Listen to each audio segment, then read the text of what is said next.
अब बात तमिलनाडु की राजनीति की। तमिलनाडु में आज leader of opposition Udhayanidhi Stalin के बयान को लेकर दिन भर हंगामा हुआ। पुलिस उदयनिधि को घर से पकड़कर ले गई, चेन्नई से तंजावुर ले गई।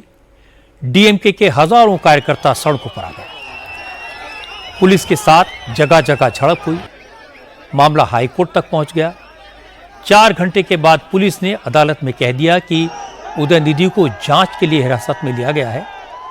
उनके बयान दर्ज करने के बाद उन्हें छोड़ दिया जाएगा। इसके बाद हाईकोर्ट के आदेश पर उन्हें छोड़ भी दिया गया।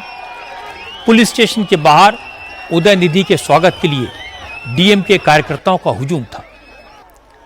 यह सब हंगामा इसलिए हुआ क्योंकि कावेरी जल विवाद के इशू पर तंजावुर में रैली हो रही थी और इस रैली में उदयनिधि ने अपनी आदत के मुताबिक इशारों में मशहूर एक्ट्रेस और तमिलनाडु के चीफ मिनिस्टर जोसेफ विजय की फ्रेंड त्रिशा को लेकर विवादित कमेंट कर दिया।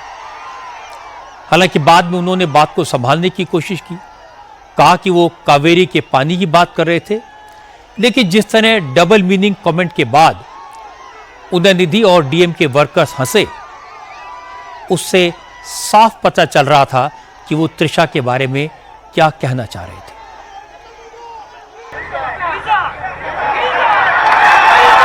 எங்க தண்ணி வருதோ இல்ல அங்க தண்ணி வரணும். காவிரி சொன்ன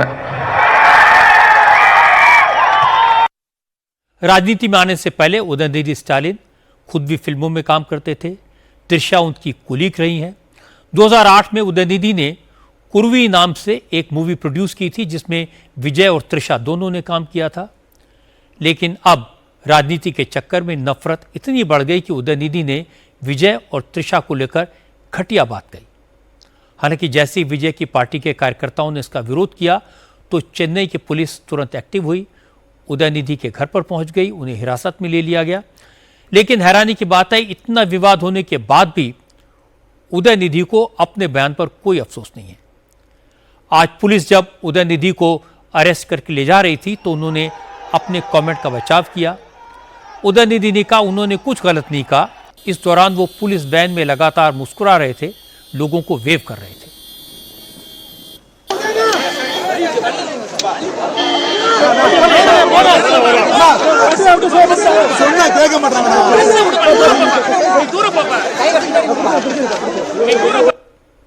उदयनिधि की गिरफ्तारी हुई तो डीएमके और टीवीके के कार्यकर्ता भी सड़क पर उतर आए। टीवीके के कार्यकर्ताओं ने जगह जगह स्टालिन के पुतले फूंके। जवाब में डीएमके सपोर्टर्स ने भी जगह जगह सड़कें जाम कर दी। तिरुनेलवेली जिले में तो डीएमके वर्कर्स ने 2 व्हीलर पर जा रहे लोगों को पीट दिया। बड़ी मुश्किल से पुलिस ने उन्हें बचाया।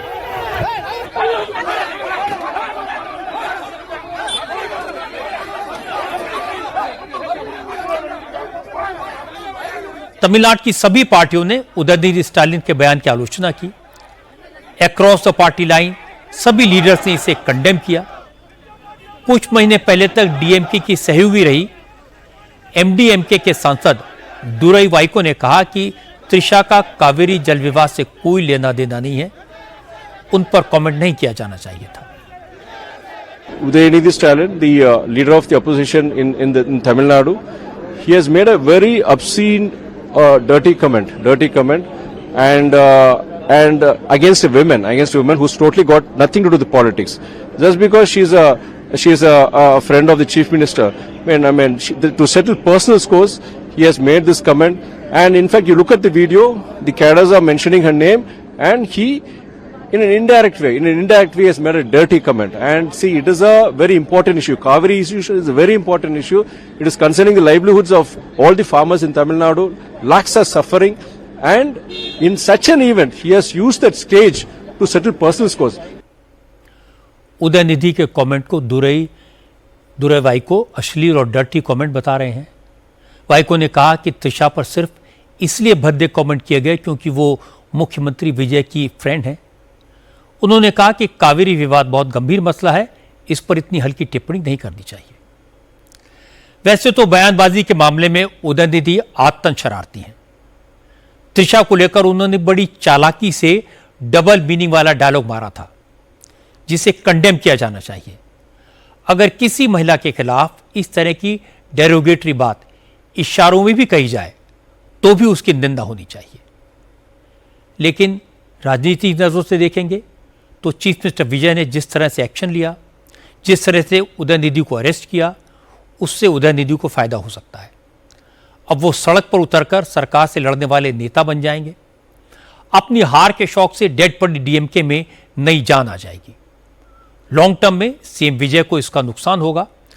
इस पूरे मामले में ना कमेंट की जरूरत थी, ना अरेस्ट की।